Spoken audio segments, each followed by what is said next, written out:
what's up, everyone? It's John here, and I'm going to kind of just talk about my thoughts about the Dover race. And uh, first, I got to talk about Ty Dillon.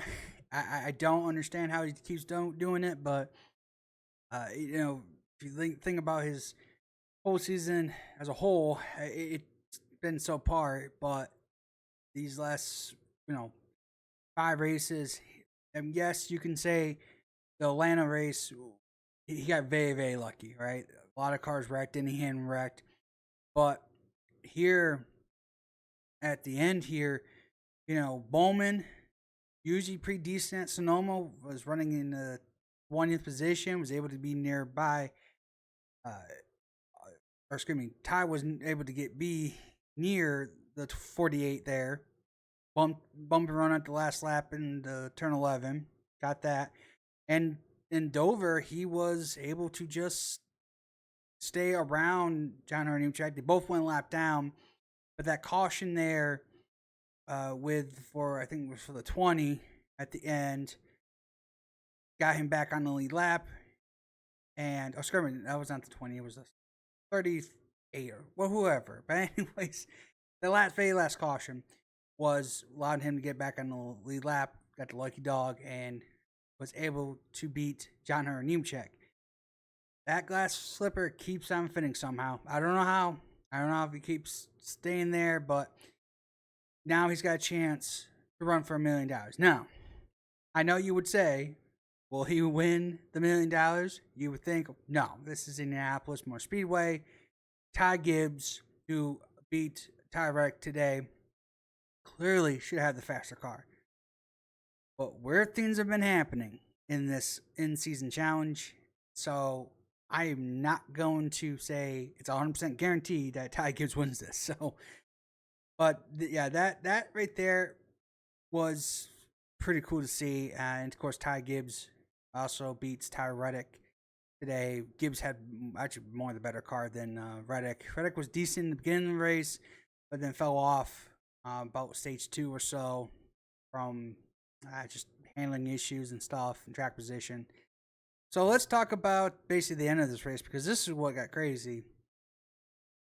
This track is good, okay, for chaos. It's not good for racing in general, at least when it comes to dirty air. And Denny Hamlin had basically out of the bunch of guys who's racing the oldest tires. I mean, Chase actually had 2 fresh tires, couldn't catch up to the guys.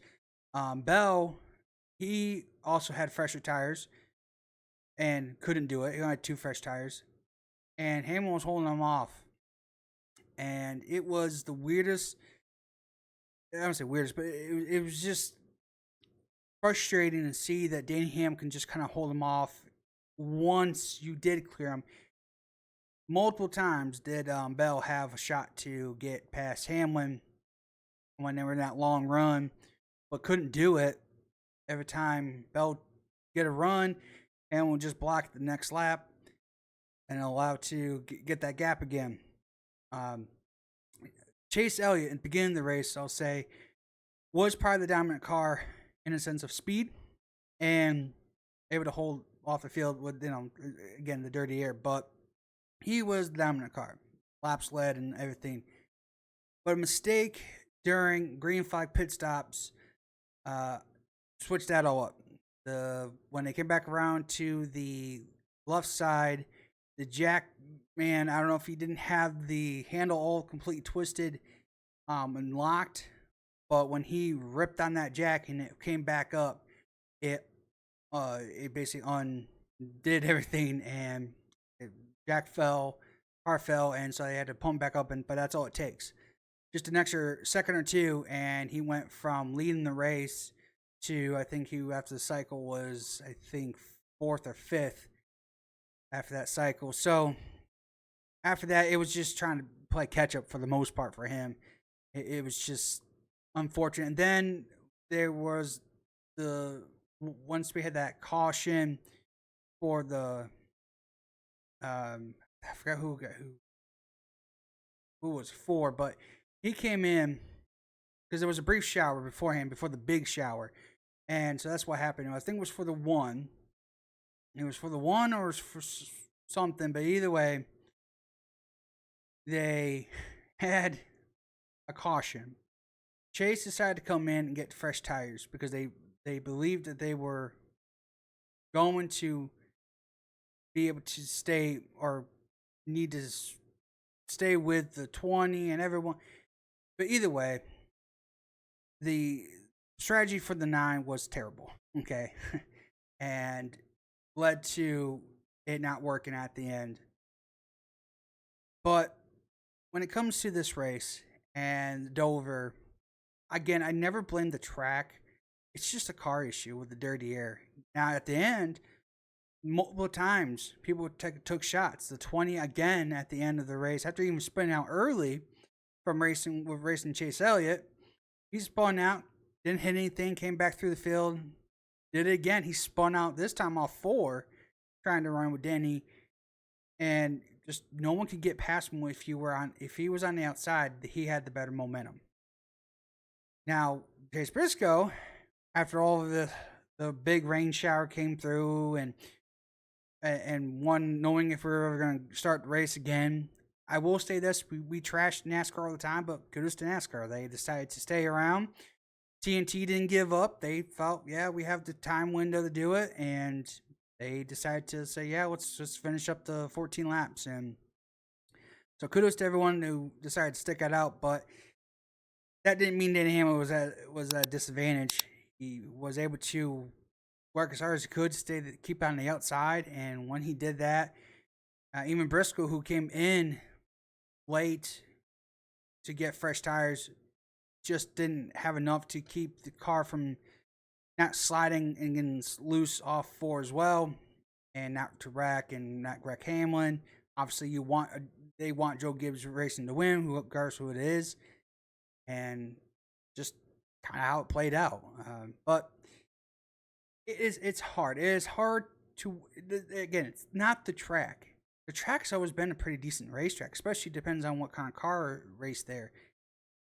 It's just sometimes the car itself just was bad. Now, I will say Goodyear did a pretty good job bringing a tire that wore out at the beginning of the runs.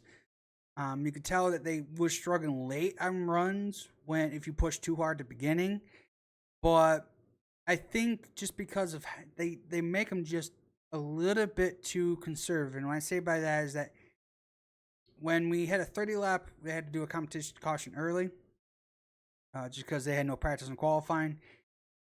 They had a longer run to make it to the end of the stage. You start seeing tires starting to fail at the end of that run.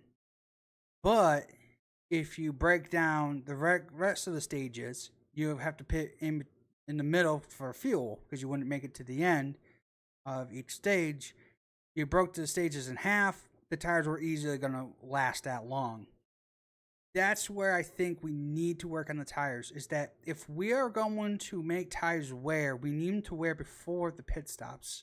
In a sense, like, if we know an average lap or average fuel run is, I don't know what it is, 60, 70, maybe 80 laps. I don't know how long it is at Dover, but basically whatever the lap is that you average you pit, they need to cut that either in half or 3/4 or something like that, because you have to make sure that the tires wear before they have to pit, and that at that last 15, 20 laps of a run, they're struggling so bad that people who did a good job at the beginning of the race or the run save their tires that can come on strong at the end. That's what we need, and I know Goodyear's trying to work up to that. They found something, whatever they happened at that spring race in Bristol when it was cool, but whenever it heats up like it does, it just doesn't provide the tire wear that a lot of fans want. So we'll see how that goes, but yeah, I'm okay with the race. It wasn't spectacular by no means, but it wasn't terrible either. I understand a lot of people are going to complain about the dirty air. Look, You can yell until you're blue in the face. I don't know what to say.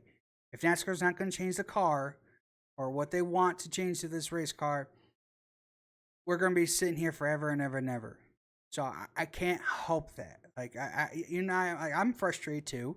I would have loved to see Briscoe have done something different there at the end. I mean, frankly, he kind of almost gave up as soon as he realized that he got me. I'm not going to even attempt to go top or bottom or middle. He just kind of ran in his wake, and I'm like, well, why would you do that? Like, at least attempt again. They're close enough, but he didn't. So I don't know. It gets frustrating. Yes, I mean we think about today's race and thinking that's bad at dirty air. Wait until next week when they go to Indianapolis. That is nothing but a dirty air track because it's a single groove, maybe a groove and a half at best. That's just so the cars don't wreck when they try to if they pass each other. So we all know what's going on with this car. We get it. It's frustrating, but until NASCAR really wakes up, there's nothing we can do as fans to rechange it. Except all we can do is not watch. Right? That's what what NASCAR sees, the viewership. If the viewership tanks, then they know crap, we gotta do something. But if we decide to just keep watching the same stuff over and over and over, nothing's gonna change. Now, I know I can say that and I'm gonna power watch racing forever too. But it's hard, right? You're trying to tell NASCAR we don't like what we're seeing, but they keep saying we like what we see. And it's hard to try to change their minds. It is what it is. So, congrats to Denny. I mean, he did what he was supposed to do. He got track position, got the lead, and especially after that sequence of pit stops after Chase had that issue, he came in one lap earlier than everyone else as well.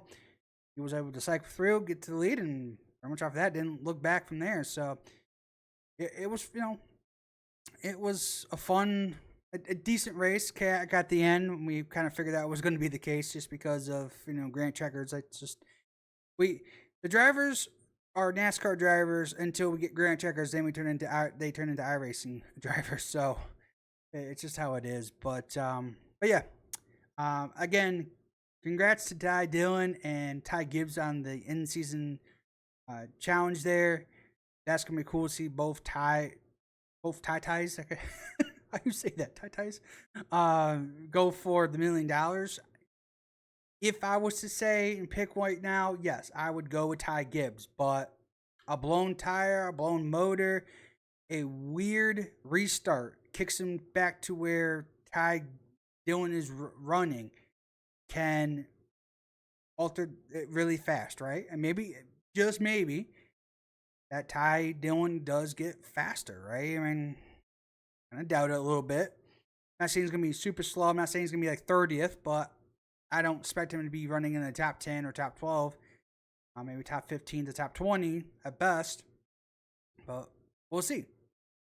Anyways, let me know in the comments what you thought about the race. It was something. So, if you did enjoy this video, make sure to hit the like button if you're new to this channel and want to see more NASCAR content and NASCAR news as well. Consider subscribing. Thanks for watching. Hope to see you for the next one.